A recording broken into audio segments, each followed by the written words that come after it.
Hi, welcome to our channel where we share the most intriguing stories.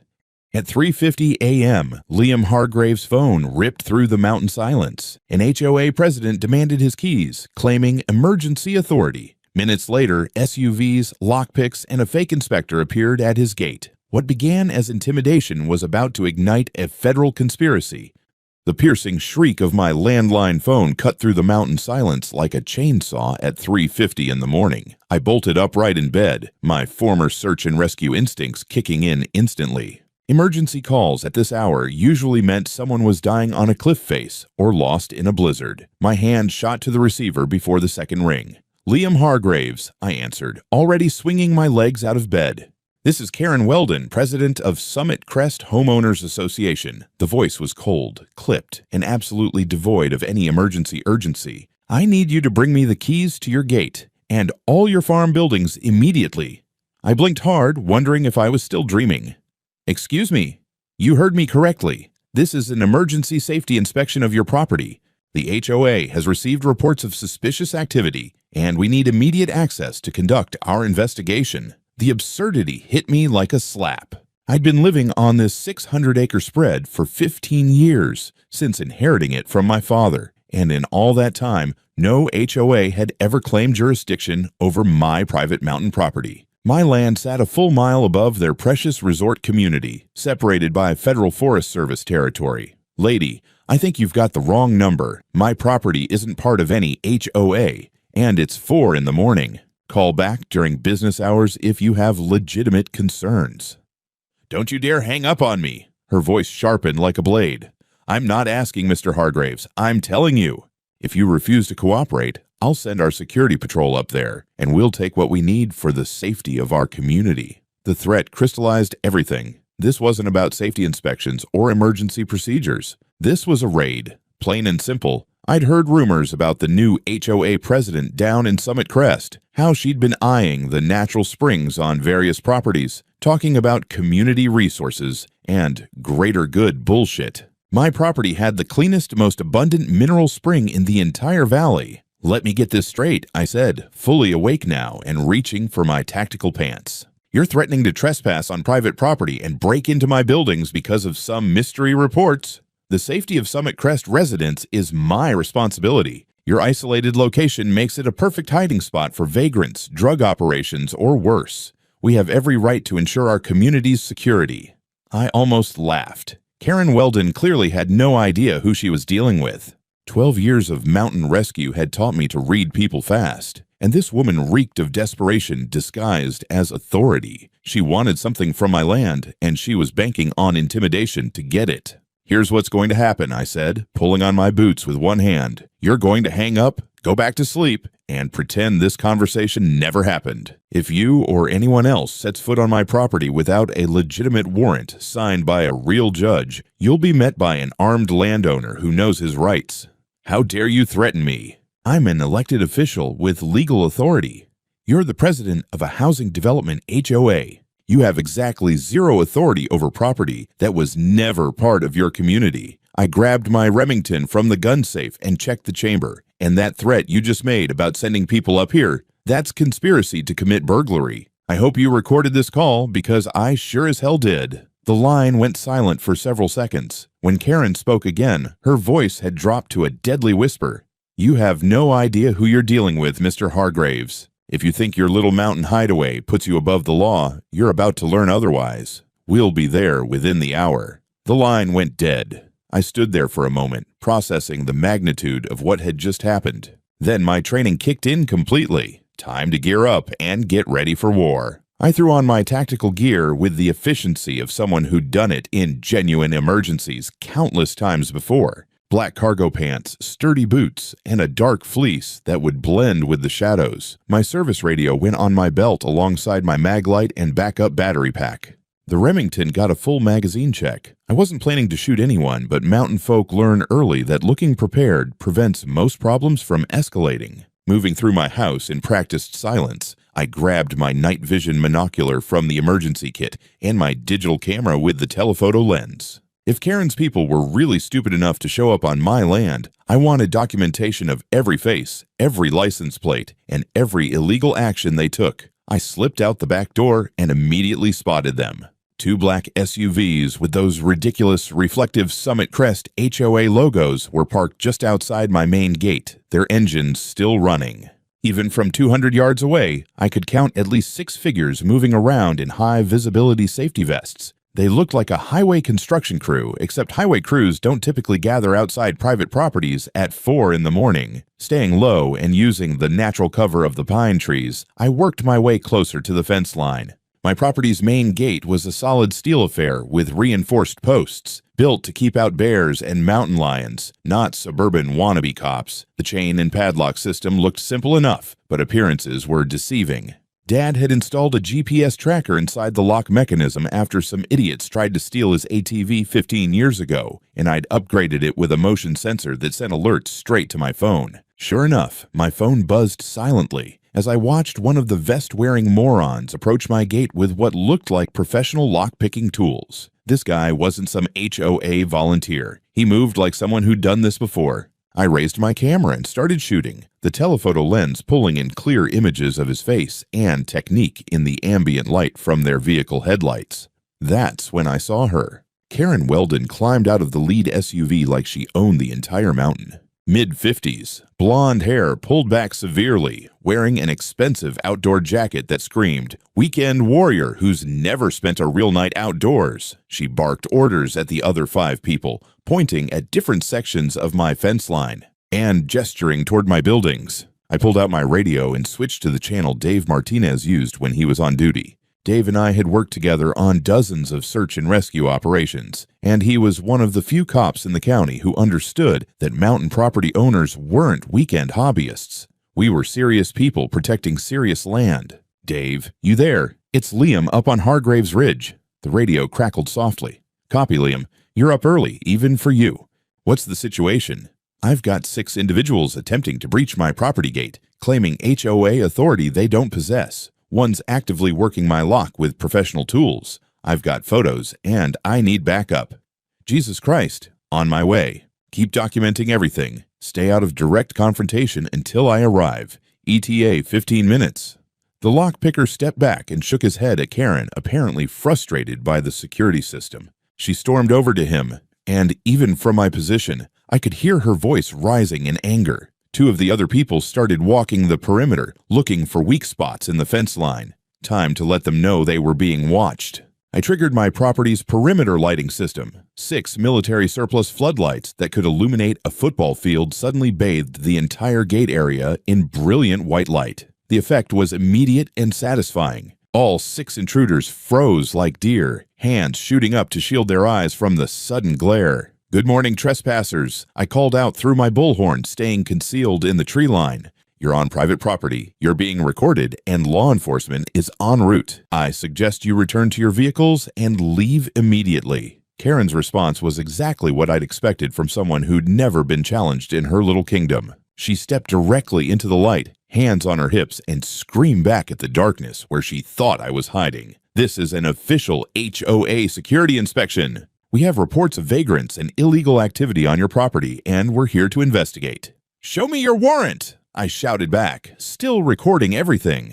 "Show me one piece of legitimate legal paperwork that gives you authority over private mountain property." Her response told me everything I needed to know about Karen Weldon's respect for the law. "I don't need a warrant from some hillbilly hermit. The authority of this community supersedes your property rights." I grinned in the darkness. She'd just confessed to conspiracy and illegal trespass on camera with audio. This was going to be easier than I'd thought. The floodlights had turned my gate area into an impromptu stage, and Karen was playing her role perfectly, the entitled villain who genuinely believed her own authority fantasies. I watched through my telephoto lens as she gestured wildly at her crew, clearly frustrated that her intimidation tactics weren't working on some hillbilly hermit who dared to challenge her. That's when the real show began. A third vehicle pulled up behind the SUVs, a white sedan with official-looking markings that I couldn't quite make out from my position. A man in what appeared to be some kind of uniform climbed out, carrying a leather portfolio that he handed directly to Karen. She nodded smugly and marched toward my gate with renewed confidence. "Mr. Hargraves," she called out, waving the documents above her head. "We have official authorization for this inspection."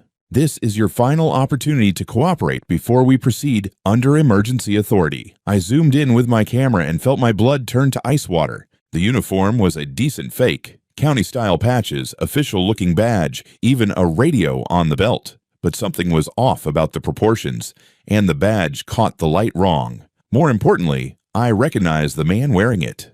3 years ago, during a particularly difficult mountain rescue, I'd worked with County Inspector Thomas Riley to investigate a fatal climbing accident. Riley had been thorough, professional, and unfortunately for Karen's current scheme, he'd died in a car accident 18 months later. I'd attended his funeral myself. The dead man walking toward my gate was carrying paperwork with Riley's signature and seal. "Interesting uniform," I called back, adjusting my position to get better photos of the fake inspector. "Tell me, officer, what's your badge number?"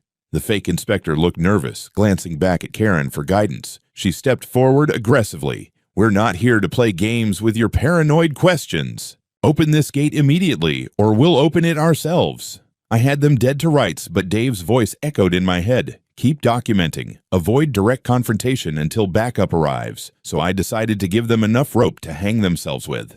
All right, I called out, making my voice sound defeated. "Let me see that paperwork first." "Slide it under the gate." Karen's triumphant smile was visible even from my concealed position. She practically skipped over to the gate and shoved the documents through the gap at the bottom. I emerged from the tree line, keeping my rifle casually visible but not threatening, and approached the gate from my side. The paperwork was impressively detailed. Emergency inspection order, health and safety violations, even a clause about immediate access requirements for community protection. The county seal looked perfect at first glance, and someone had put real effort into matching the official formatting I'd seen on legitimate documents. But they'd made one critical error. The signature at the bottom belonged to Thomas Riley, complete with his official title and badge number. I'd kept a copy of the real inspection report from that climbing accident, and I'd know that signature anywhere. "This is very official looking," I said loudly, making sure my voice carried to all of Karen's people. "Inspector Thomas Riley, badge number 7492. "Tell me, Inspector," I looked directly at the fake officer. "How long have you been working with Inspector Riley?" The man's face went pale under the floodlights. We work closely with all county officials on community safety matters." "That's fascinating," I continued, pulling out my phone with deliberate slowness. "Because I worked with Inspector Riley personally on a fatal accident investigation 3 years ago. Stand by while I give him a call to verify this paperwork." Karen's expression shifted from smug confidence to dawning horror as I made a show of scrolling through my contacts. The fake inspector took a step backward, and I could see 2 of the other crew members edging toward their vehicles. "You can't call him," the fake inspector stammered. He's not available at this hour." "You're absolutely right," I said, lowering my phone and looking directly into Karen's eyes. "Thomas Riley isn't available at this hour. He's not available at any hour. Because he's been dead for 18 months. The silence that followed was broken only by the hum of my floodlights and the distant rumble of Dave's patrol car climbing the mountain road. Karen's mouth opened and closed like a fish, while her fake inspector looked like he wanted to disappear into the ground. "But here's what's really interesting," I continued, holding up the forged documents.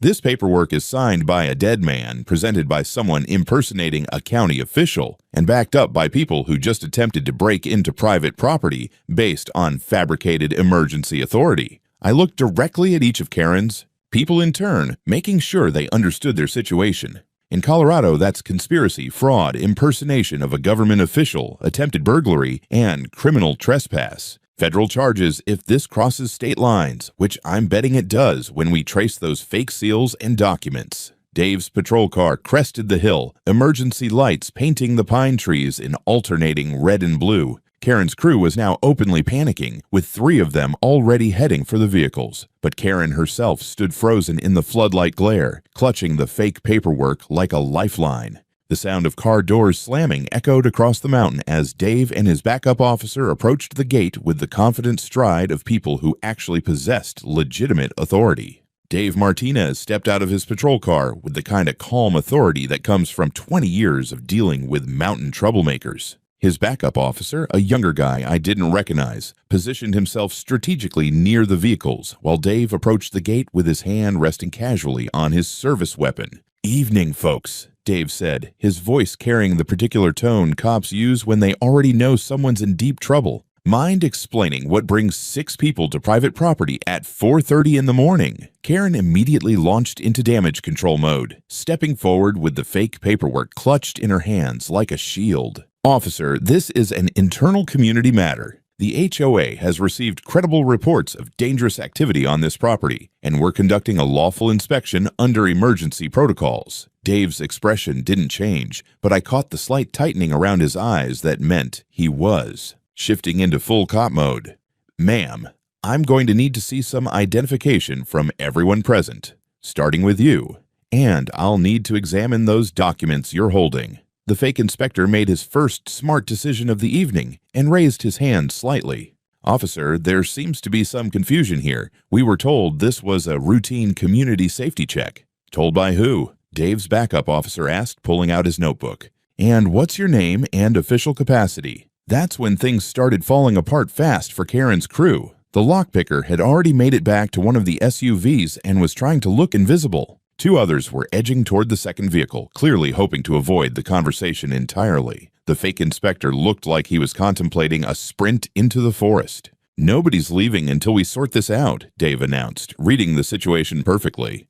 Sir, he addressed the fake inspector directly. I need to see your credentials and badge. The man's hands shook as he reached for his wallet, producing a laminated ID card that looked official enough in the dim light. Dave examined it with his flashlight, then looked up with the expression of someone who'd just solved a puzzle. This badge number belongs to Inspector Thomas Riley, Dave said slowly. Problem is, I worked Tom's funeral detail 18 months ago after his car accident on Highway 6. The fake inspector's face went from pale to green. There must be some mistake in the paperwork. Oh, there's a mistake, all right. I called out from my side of the gate. Dave, check the signature on those documents Karen's holding. Same dead man. Karen's last-ditch attempt at maintaining authority was almost impressive in its desperation. This is harassment. The HOA has legitimate concerns about illegal activities on isolated properties, and we have every right to investigate. Dave held up his hand for silence. Ma'am, what you have is a group of people attempting to gain access to private property using forged government documents and a man impersonating a deceased county official. That's multiple felonies. His backup officer was already calling for additional units while systematically photographing the vehicles, license plates, and every person present. Karen seemed to finally grasp that her carefully planned raid was turning into a criminal investigation with herself as the primary suspect. You don't understand, she said, her voice taking on a pleading tone that was completely different from her earlier arrogance. This property has valuable natural resources that should benefit the entire community. One person can't just hoard clean water and mineral springs while families down the valley struggle with contaminated wells. There it was. The real motive finally coming out. Not safety, not vagrant concerns, but good old-fashioned resource theft dressed up in community service rhetoric. So you decided to forge government documents and impersonate dead officials to steal a man's spring water? Dave's incredulity was perfect. Lady, you're looking at federal charges for this level of stupid. The fake inspector finally cracked under the pressure. Look, she hired us, all right? We're private security from Denver. She told us it was a civil property dispute, and the paperwork was legitimate HOA authority. We didn't know about the dead guy. Karen spun on him like a furious cat.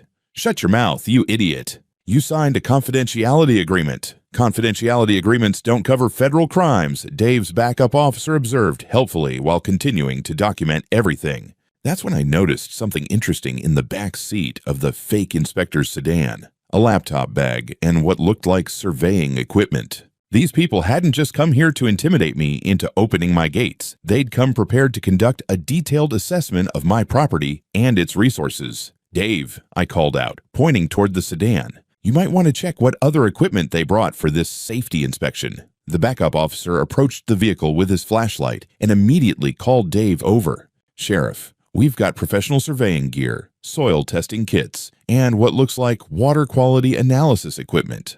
Karen's face went from desperate to defeated in the span of about 3 seconds. Her carefully planned resource grab had just become evidence in what was clearly going to be a major criminal case. Ma'am, Dave said formally, you're under arrest for conspiracy, fraud, and criminal trespass. You have the right to remain silent. As the handcuffs went on, Karen made one final attempt to play the victim card. This is persecution. I'm an elected community leader trying to protect residents from a dangerous hermit with guns. I couldn't help but laugh. Karen, you just spent the last hour trying to break into my property with fake government documents and a crew of criminals. The only dangerous person here is you.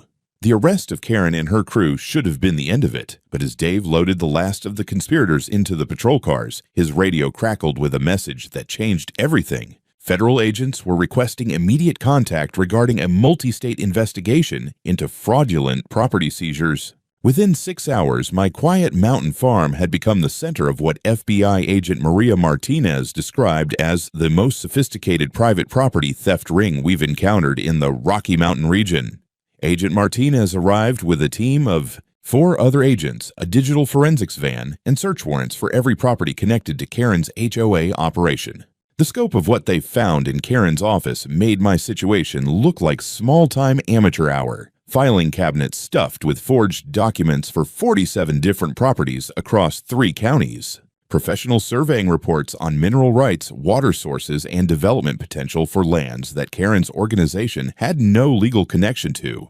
Most disturbing of all, detailed plans for something called Operation Mountain Sweep, a coordinated campaign to seize control of high-value rural properties through manufactured emergencies and fabricated legal authority.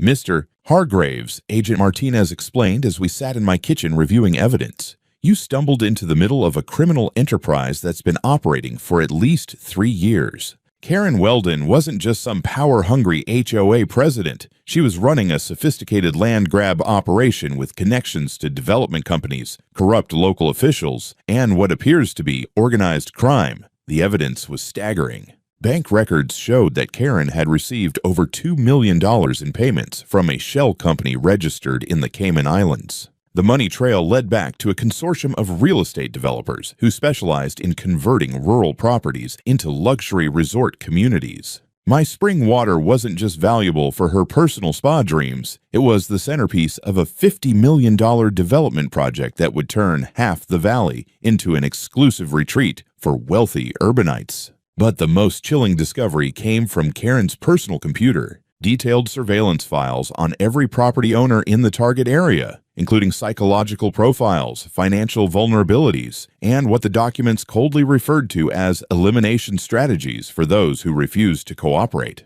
Elimination strategies? I asked, though I was pretty sure I didn't want to know the answer. Agent Martinez's expression was grim.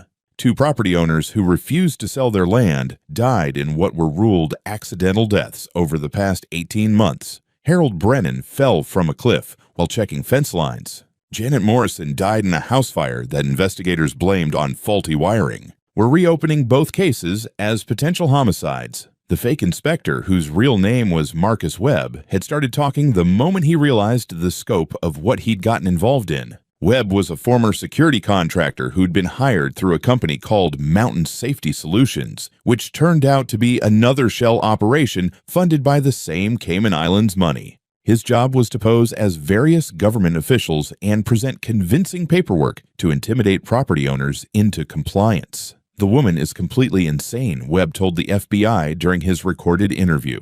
She had detailed plans for your property going back 2 years, knew your father's death date, your military service record, even your daily routines. She'd been having people watch your place with binoculars from the valley. When the intimidation approach failed with other owners, she started talking about accident scenarios and natural mountain hazards. That revelation hit me like a physical blow. Karen hadn't just decided to target my property on a whim. She'd been planning this for years, waiting for the right moment to make her move. The natural springs on my land were just the beginning. The development consortium wanted the entire ridge, including the protected wetlands and wildlife corridors that my father had spent decades preserving. Agent Martinez showed me aerial photographs that had been found in Karen's files, professional drone footage of my property taken from angles that would be impossible without extensive surveillance. They'd mapped every building, every fence line, every water source, and every potential access point. Red markings on the photos indicated planned locations for resort buildings, golf courses, and spa facilities. The scariest part, Martinez continued, is how close they came to succeeding. If you hadn't fought back and documented everything, they would have moved to Phase 2, manufacturing a legal dispute over property boundaries, water rights, or environmental violations. They had corrupted county officials ready to rubber stamp whatever paperwork they needed. The corrupted officials turned out to include County Judge William Henley, who'd been receiving monthly payments through a consulting contract with one of the shell companies.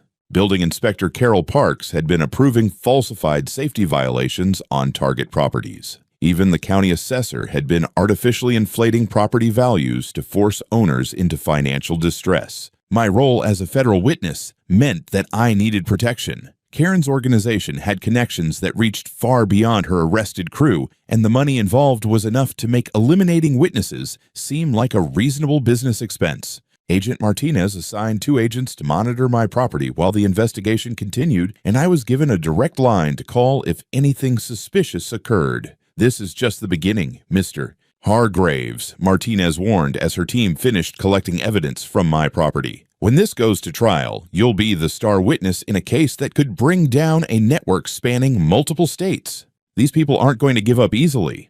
That night, as I watched the FBI vehicles disappear down the mountain road, I realized that my quiet life as a mountain landowner was over forever. The simple property dispute I'd thought I was dealing with had turned into something that would require federal marshals, witness protection protocols, and testimony that could put dangerous people in prison for decades. But looking out at my father's land, at the springs and wildlife corridors that Karen's people had planned to destroy for profit, I knew there was no choice but to see this through to the end. The federal courthouse in Denver had never seen a case quite like United States v. Weldon and Associates. 6 months after that early morning confrontation at my gate, I found myself sitting in the witness box facing a courtroom packed with reporters, federal prosecutors, and some of the most dangerous people I'd ever encountered. Karen Weldon had assembled a legal team that probably cost more than most people made in a decade. Her lead attorney, a sharp-dressed shark named Jonathan Blackwood, had built his reputation defending organized crime figures and corrupt politicians. But even Blackwood seemed to understand that his client had left a paper trail so extensive that it practically prosecuted itself. Federal prosecutor Sarah Chen had spent months building an airtight case, and I was her star witness. As I raised my right hand to be sworn in, I could feel Karen's eyes boring into me from the defendant's table. She'd lost about 20 pounds during her time in federal custody, and the orange jumpsuit was a far cry from her expensive outdoor gear from that night at my gate. "Mr. Hargraves," Prosecutor Chen began, "please tell the court about the phone call you received at 3:50 a.m. on March 15th. I walked the jury through every detail of that night, from Karen's initial demands to the discovery of the forged documents. The prosecution had done their homework. They played the recorded phone call where Karen explicitly threatened to send her security patrol to take what they needed. Her voice filled the courtroom, cold and demanding, making it clear that this wasn't some misunderstanding between neighbors. But the real bombshell came when Chen introduced evidence item 73, Karen's personal planning journal, recovered from a hidden safe in her home office. The journal contained 3 years of detailed entries documenting her obsession with acquiring my property and dozens of others throughout the region. March 8th, Year 2. I read aloud from the journal. "Hargraves' property remains the cornerstone of the entire project. The mineral spring produces 400 gallons per minute of perfect spy-quality water. Conservative estimates place resort revenue at $12 million annually once the hermit is eliminated and proper development begins." The word "eliminated" sent a chill through the courtroom. Blackwood objected, claiming the language was metaphorical, but Chen was ready with additional evidence. "Your Honor, the prosecution would like to present evidence items 74 through 89, detailed surveillance files on Harold Brennan and Janet Morrison, both of whom died under suspicious circumstances after refusing to cooperate with the defendant's organization. The Morrison file was particularly damning. Karen's people had been watching Janet's property for months, documenting her daily routines, the condition of her electrical system, and even her late-night habits. The file included photographs of Janet's fuse box taken with a telephoto lens and notes about accelerant placement for natural-looking electrical fires. When Chen showed the jury crime scene photos from Janet's house fire, Karen finally lost her composure. She leaned over to whisper urgently to Blackwood, but the damage was already done. The jury had seen enough evidence to understand that they weren't dealing with an overzealous HOA president, but with someone who would kill to get what she wanted. Blackwood's cross-examination strategy was to paint me as a paranoid mountain recluse who'd misunderstood routine community safety procedures. It might have worked if the prosecution hadn't spent 5 days presenting evidence of the massive criminal conspiracy. Mr. Hargraves, isn't it true that you've lived alone on your mountain property for 15 years with minimal contact with your neighbors or local government? That's correct, I replied. I value privacy and self-sufficiency. That doesn't make me paranoid, and it certainly doesn't make me wrong about someone trying to steal my land. But surely you can understand how community leaders might be concerned about isolated properties being used for illegal activities. Chen objected before I could answer, but I was ready for this line of attack. Mr. Blackwood, if Karen Weldon had legitimate concerns about illegal activities, she could have contacted the Sheriff's Department, the DEA, or any number of actual law enforcement agencies. Instead, she forged government documents, impersonated dead officials, and planned to murder me if I didn't cooperate. Those aren't the actions of a concerned community leader. The prosecution's case got even stronger when Marcus Webb took the stand. Webb had agreed to testify in exchange for a reduced sentence, and his testimony revealed the full scope of Karen's operation. She had files on 47 properties, Webb testified, his voice barely above a whisper. Each file contained what she called an acquisition timeline. For compliant property owners, the timeline involved manufactured legal disputes and financial pressure. For resistant owners like Mr. Hargraves, the timeline included what she called permanent solutions. Webb described a meeting where Karen had shown him topographical maps of my property, pointing out cliff faces and unstable rock formations where a search and rescue accident could be staged. She'd researched my background as a mountain rescue volunteer and concluded that I would respond to fake emergency calls, making it easy to lure me into a fatal situation. She said mountain people die in accidents all the time, Webb continued. Nobody questions it when an experienced climber falls from a cliff or gets caught in an avalanche. She had detailed plans for making Mr.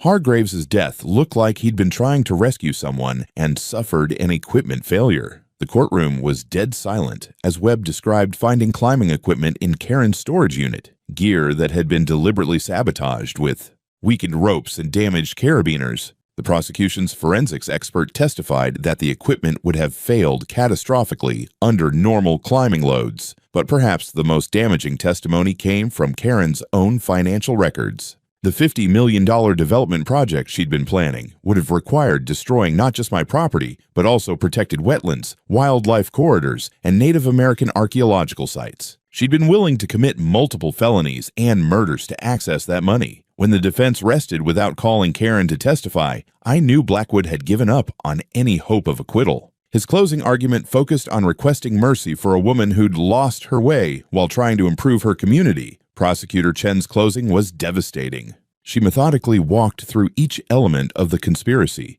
connecting Karen's actions to a pattern of escalating violence that would have continued until every property in the target area was under her control. As the jury filed out to deliberate, Karen finally looked directly at me for the first time since the trial began. Her expression wasn't angry or defiant anymore. It was the look of someone who finally understood that her carefully constructed world was about to collapse completely. The jury returned after less than 4 hours with guilty verdicts on all 37 federal charges. Judge Patricia Vance had presided over federal criminal cases for 23 years, but even she seemed shaken by the scope of Karen Weldon's criminal enterprise as she prepared to deliver sentencing. The courtroom was packed beyond capacity, with victims' families, federal agents, and reporters all waiting to see justice served for what the media had dubbed the mountain land grab conspiracy. Karen stood at the defendant's table, flanked by her legal team, but Jonathan Blackwood's expensive suit couldn't hide the fact that his client was about to face the full weight of federal justice.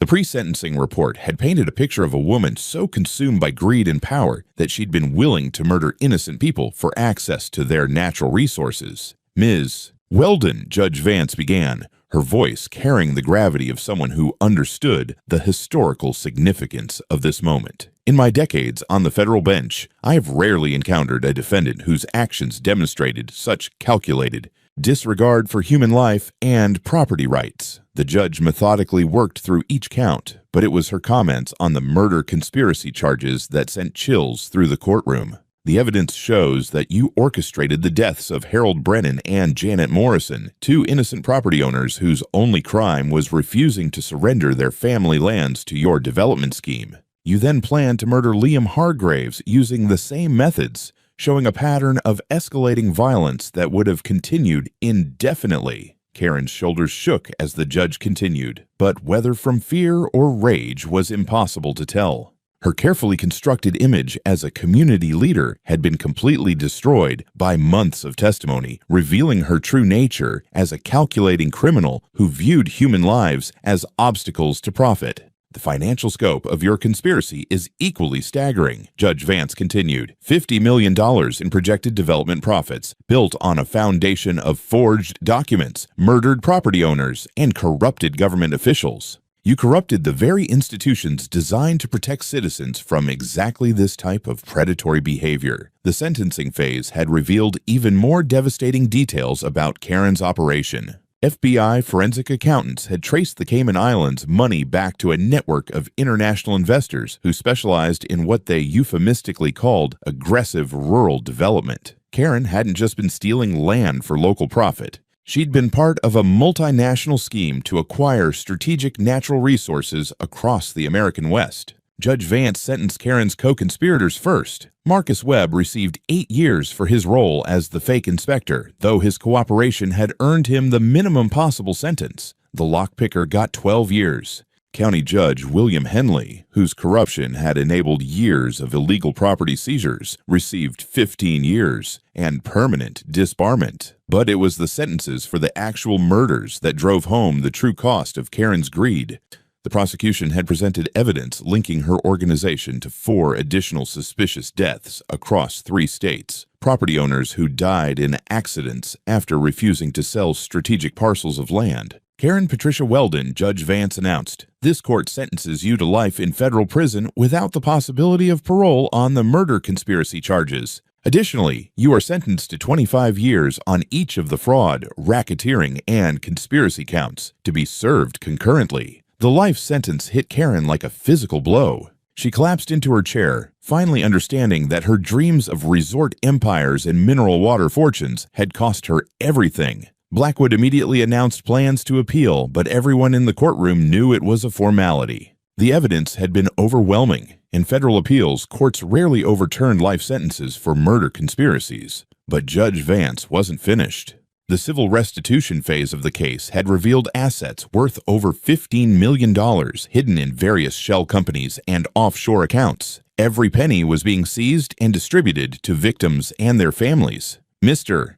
Hargraves," the judge addressed me directly, "this court awards you $4.7 million in compensatory damages, plus an additional $2 million in punitive damages to be paid from the defendant's seized assets. Additionally, the court recognizes your role in exposing this conspiracy and protecting other potential victims." The financial restitution was gratifying, but what mattered more was Judge Vance's final order: the complete dissolution of Summit Crest, HOA's security operations, and a permanent injunction prohibiting any HOA in the district from conducting property inspections, surveillance, or enforcement activities beyond their legal boundaries. As the bailiffs led Karen away in shackles, she turned back toward the gallery one final time. Her eyes found mine across the crowded courtroom, and for a moment, the mask of victimhood slipped completely. The look she gave me was pure hatred, the rage of someone who'd spent years planning my death and would now spend the rest of her life in a federal prison cell. Federal Agent Martinez approached me as the courtroom began to clear. "It's over, Liam.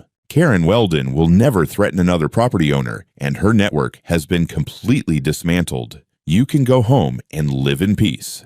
But as I walked out of the courthouse into the Denver afternoon, I knew that peace would come with a price. The publicity from the trial had made my property famous, and I'd already received calls from journalists, documentary filmmakers, and, unfortunately, other criminal organizations interested in my land's natural resources. The war for my mountain might be over, but the victory had made me a target for anyone else who thought they could succeed where Karen Weldon had failed. 2 years after Karen Weldon's sentencing, my mountain property had transformed into something that would have made my father proud and simultaneously horrified him.